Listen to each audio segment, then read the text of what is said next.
Nahatulan sa California ng mahigit 17 taong pagkakakulong ang dating Filipino-American actor na si David Bonevacs. Ba't mo hiniwalayan kung kailan sa yung lowest point ni David tapos hiniwalayan mo siya? Na binuhay Reyna ka naman. Si David yung crutch ko para makalakad ako sa Amerika you know. Nawala siya bigla. So ngayon parang naging paralyzed ako. Naging prinsesa ka. Yeah, like wala akong trabaho, wala akong ginawa. He really treated me as a queen. So, yun ang dahilan kung bakit ka nakipag-divorce. You know, we have nothing. You know what I mean? It's like from having this, you have nothing. And hindi ako pumayag because why are we doing another story of the crime that he has committed? Sinasama nila buong pamilya kayo, scammer family, blah, blah, blah. You know, I didn't really know who he was.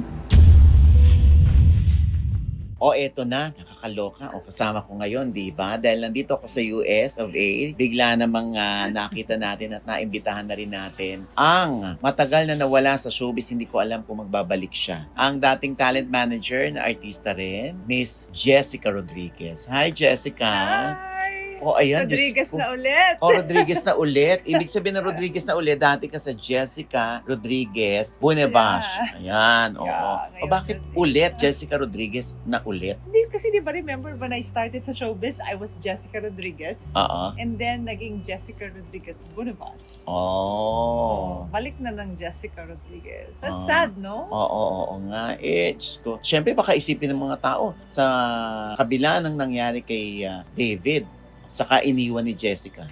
Meron bang ganong impression? Maraming mga nagsasabi na bakit parang wala ko siyang iniwan or actually hindi Hindi yun Oh. I think may mga purpose kung bakit din you know, that I had to do it. And then also at the same time, I just want to go back. Parang I lost my identity. Nung nangyari yung sa Pilipinas na, you know, naggulo, tapos pumunta kami dito, nawala ako. Yung Jessica Rodriguez na host, na talent manager, na artist, nawala yun lahat. So I became Jessica Rodriguez Bonevacs, the mom, the wife. At then nangyari na naman to, parang, oh my God, talagang, I was really like grasping for air. Kaya alam mo, life is precious Every day is so precious kasi you'll never really know what will happen. And di ba, I wrote a book na Date Like a Girl, Marry Like a Woman, and then I advise mga couples and marriages and relationships sa podcast ko. And then all of a sudden, ito yung relationship and marriage na lahat ng tao, they adore us. Yung marriage namin parang perfect, they love each other, blah, blah, blah. Then all of a sudden,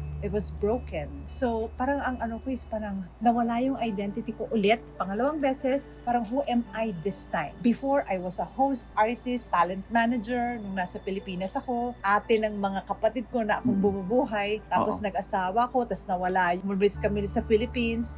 So, who am I? Kaya I'm actually, for the first time, I'll be produced by, I cannot mention it right now, but I'm doing a storytelling tale about my whole life story, yung mga pinagdaanan ko.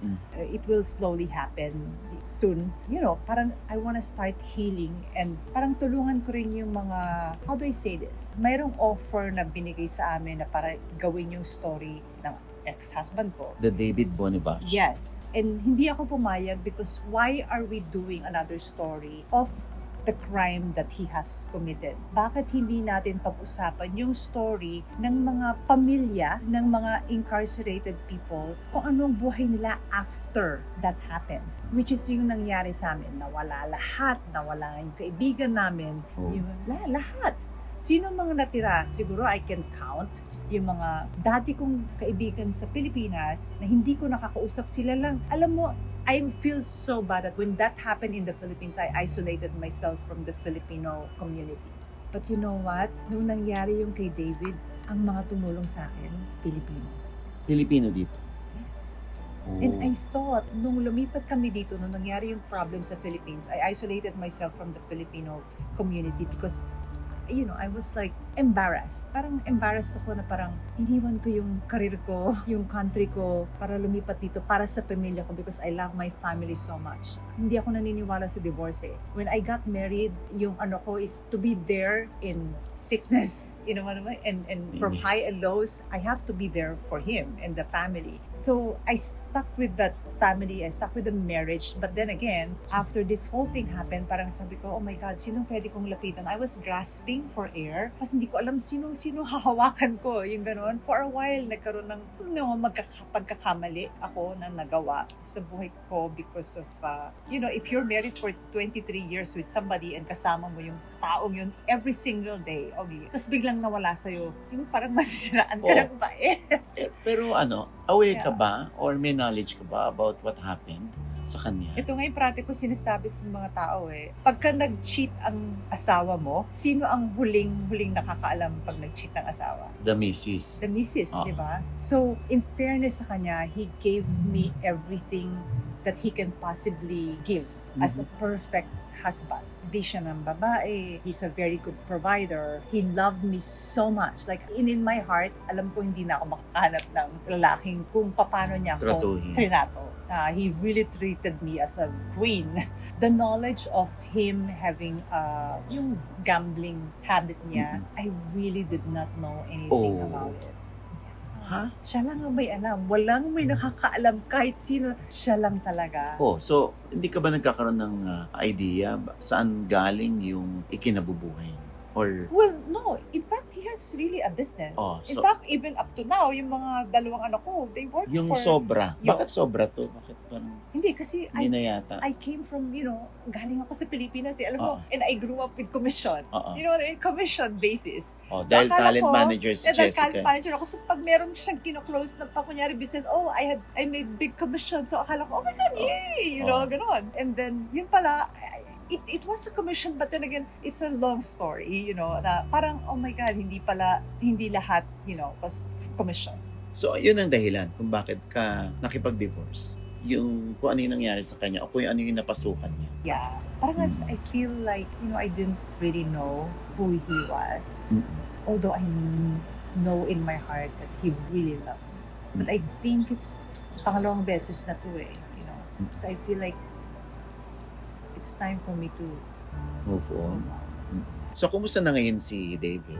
He's really, really good. In fact, he's in a very good facility. Alam mo naman dito iba eh. They put you in a very good facility. It's a camp. Of course, I haven't spoken to him for like a year already. After the whole divorce thing. So, but I hear from the kids that he's doing okay. Wala kayong last communication or Last. pero okay kayo. We're okay, but I think it's para maka-move on din siya, maka-move on din ako. But I think mas madali sa akin na maka-move on. And plus ngayon, ang focus ko talaga is to really work hard. To work hard and like I was telling you kanina, it's very hard dito na tumira sa US, okay? Na nag-depend ako kay David for like 22 years. I did, like fully.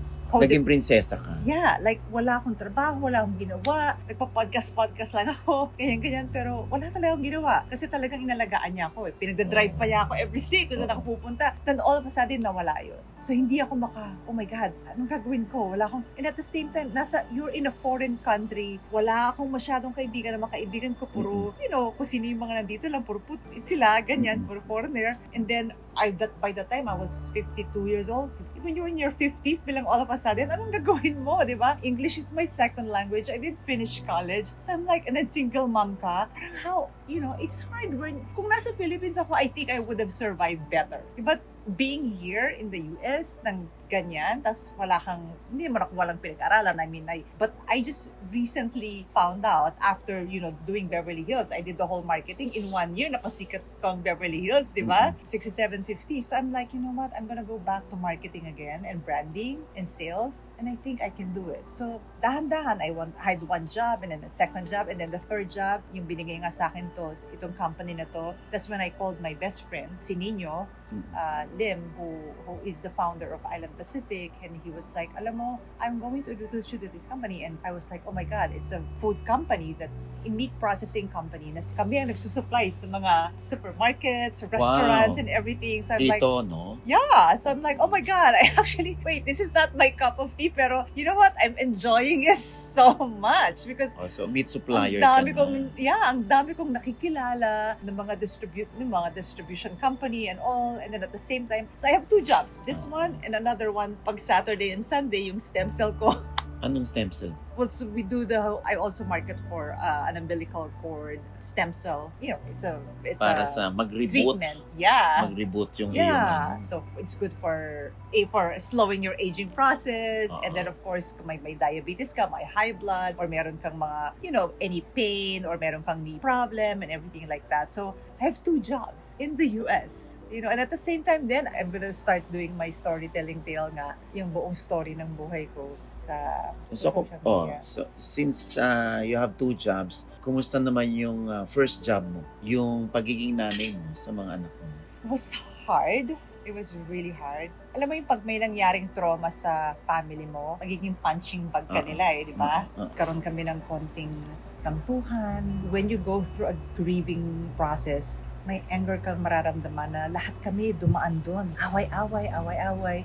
But now, after, ilang taon ba yan? Magpo 4 years na. Ngayon lang kami uli nakaka-heal. Dahan-dahan. It was very, very hard. Oh, so paano yung anak nyo ni David? Like, hindi naman niya nagdamdam sa'yo na dinivorce mo yung dad niya. Oh, she was... Talaga? Yeah. Dinamdam niya yun. Pinaintindi mo naman sa kanya.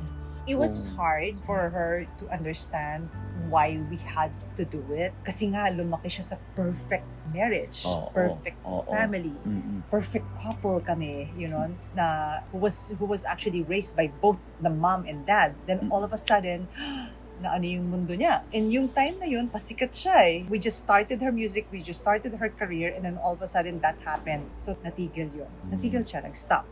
She went through a little bit of pain, depression, anxiety, and stuff. And it took us 3 years para ma-heal kaming lahat, dahan-dahan. So, kumusta na yung anak nyo ngayon? She's good. She lives with me and I'm very happy with her. Of course, meron pa rin, hindi pa rin perfect, but we will get there. Oh, ito ba yung yung anak mo may career na? Yeah, dito. Na sa kanyang Spotify Yeah, millions?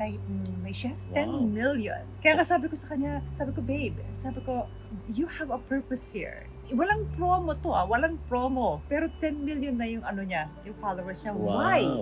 Sabi ko, you know why? Sabi ko, people are following you every month. Kasi meron kang matatanggap na parang Spotify, yung message na, you earned, 100,000 people like following you, new followers, kanyan.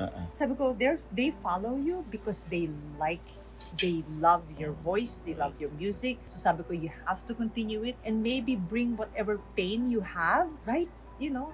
Write lyrics, write a song. Doon mo ibagay lahat ng sama ng loob mo, yung pain mo, yung nararamdaman mo ngayon sa music. So, si Brianna ngayon ay namamayagpag ba ang career dito sa US or picking up? We are nagre-restart kami ngayon. Oh. But she still rides horses. I'm very grateful with her trainer na kasi ang horse mahal eh. Pero, she's giving it to her. Siya muna nag-i-sponsor ngayon. We have nothing. You know what I mean? It's like from having this, you have nothing. But it's okay. That's life. Hindi lahat, hindi parating nasa taas. Minsan nasa taas, nasa baba ka. Pag nasa baba ka, anong gagawin mo? Huwag kang mag-give up. Diba? Ituloy mo pa rin mag-fight.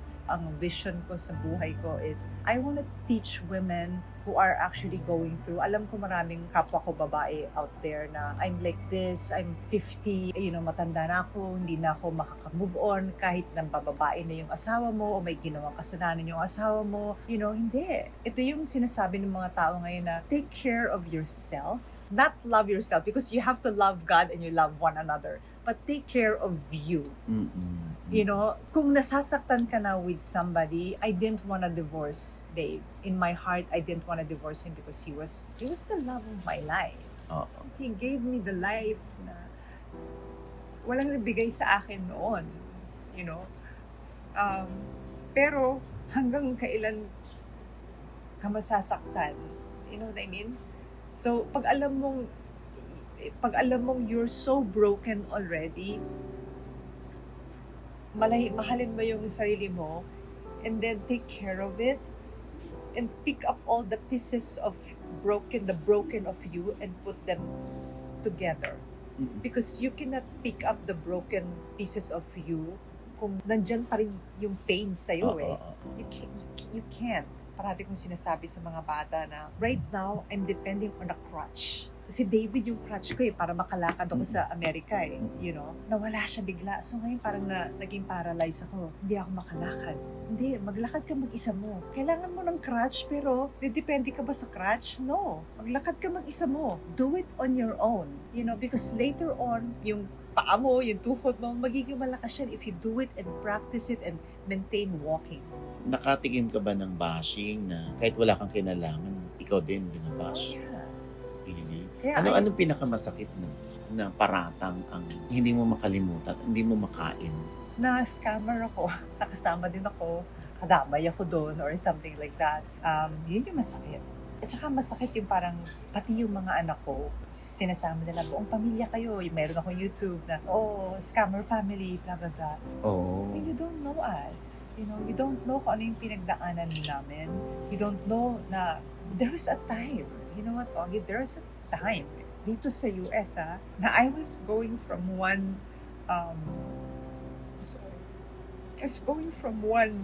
pawn shop to the other. You know what I mean? And pawning is something that I can, so para makabayad ako ng rent ko. You know? And tapos, mas mababasa mo na, ganyan ka, ganyan. Pero, parang hindi nyo alam na yung pinagdadaanan ko ngayon, it hurts so much that the love of my life, you know, is gone. You know, na nangyari sa kanya to. Aside from the lie, at the same time, yung mahal mo sa buhay mo, nawala sa iyo. You know, so it was really hard for me for a couple of years. So, but mas nasasaktan ako sa mga bata. Sanay ako, nasa showbiz tayo before. So, sanay tayo kung ano. I don't care kung anong sabihin sa akin ng mga, you know, sabihin ng mga tao. Pero para pag dinamay yung mga anak ko, doon ako nasasaktan. Oo. Yung mga anak ka rin, di ba? Pagka sila na yung nag-uusapan, parang lumalabas yung pagka-mama bear mo eh. No! You know, pero ang ano ko pa din is parang I still listen to my pastor. Tumahimik ka lang. Huwag kang magsalita. Don't say anything. Huwag kang magalit. Yes, and don't give them oxygen to breathe. Yes! I like that. Yeah. Diba? Yeah. Lalo na pag basher. Yeah. At hindi ka kilala ng personal, huwag mo nang pansinin. Yeah. Masaktan kapag kilala ka, tapos tinira ka. Yeah. Ganon. Yeah. Ganon dapat. Some would not understand yung, ba't mo hiniwalayan kung kailan sa yung lowest point ni David, tapos hiniwalayan mo siya. Na binuhay Reyna ka naman. How do you defend your actions? No, I was there for him. You were there for I was there for him during the, you know, the trial. Yeah, the trial. The journey. The journey niya and everything. But I felt like after a year, almost 2 years, I felt like I couldn't breathe anymore. Parang it's a roller coaster. I would visit and then pagdating ko, I have to move on. I visit and I have to move on. How do I say this? Hindi ako makamove on. Hindi ako makamove forward ng nandyan pa siya. Alam mo yung parang gano'n, parang leave me alone first. Bigyan mo ng closure. Yeah, leave me alone first. Let me do this for our children. And then we'll see what happens. You know? Because if parang parati ko siyang iisipin, parang it's hard eh. Kasi even if binibisita mo siya, tapos parang, paano ko pagkakatiwalaan to? Alam mo yun? Parang, how can I trust you again after that? Kumusta na ang puso ni Jessica ngayon? Meron bang bagong pag-ibig? No, I'm still in pain. I'm very much in pain. I'm very hurt. I don't know kung gusto ko mag-asawa ulit. Ayaw mo nang salita ng tapos. But every time you see your kid, David, na anong, iba parang as a mom, parang nalulungkot na naman ako. Dahil nakita ko nakita ko siya. yung mukha ng anak ko, mukha ng tatay niya. Di ba? May gano'n? Yeah. At saka alam mo ako, very, how to say it? I'm in love with love. I'm in love with being in love. I'm in love with perfect love and couple and marriage, you know. Yun ang ano ko eh, weakness ko yan eh. After nun, ang daming mga nagliligaw sa akin, I will bring you here, I will have a private plane, I have blah blah blah. Parang, no, I don't need those. You know, I don't wanna get stuck in a relationship na bubuhayin na naman nila ako. You know what I mean? Like, I'm done with that. Ayoko na may isang nanliligaw sa akin, may nakatira sa ganito. Ayoko na lang magsabi, pero parang, really, gusto mo, umasa na naman ako sa'yo, and then what? After ilang years, pagtapos mo akong pagsawaan, may gagawin ka. You know what I mean? Ang lalaki, parang ngayon, traumatized na ako. Parang, okay, it's either babaero yan, or gambler siya, or, I don't know. Parang parating hindi, there's something na hindi perfect about men. You know, so, So anong na-realize mo? Saan naging sitwasyon mo na, hindi na to mangyayari sa akin at ito'y ipapayo ko sa kanila? I will never depend on men ever again. I will not use my heart ever again. I will still love, but I will not use my heart ever again to degrade yung capabilities ko as a woman. Because I know I can do more as a woman. I know that I can be successful on doing it on my own. And that's what I want to do. Sinasabi mo ngayon yan, kasi nung araw, buhay prinsesa ka. So dapat, huwag kayo masyadong buhay prinsesa, ha? Kumilos din kayo, ganon? Exactly. Wag. Wag. No. Huwag masyadong buhay prinsesa. Gusto mo yung buhay prinsesa, pero alam mo, ang asawa mo nagsusugal ng ganyan. O kaya nang bababae. No, I don't care. Iwanan kita. And because you know why? Kasi mas mahal ko na yung sarili ko ngayon kaysa sa mahal kita because nang bababae ka o nagsisinungaling ka sa akin. Gusto mo magtiyaga ako. Alam, Martir, hindi. No. No more. Wala nang ganon. So yun din ang bilin mo sa mga anak mo? Yes. Actually, kahapon kausap ko sila. Lahat sila may relationship. Lahat sila may crutch. Ayun na naman ako sa crutch. Pinagtatawanan nila ako about that crutch. You're depending on that crutch. Get rid of that that's crutch. figure of speech. Yeah. Get rid of that crutch. Walk on your own. It's going to be hard. It's going to be, you step by step, it's going to be hard.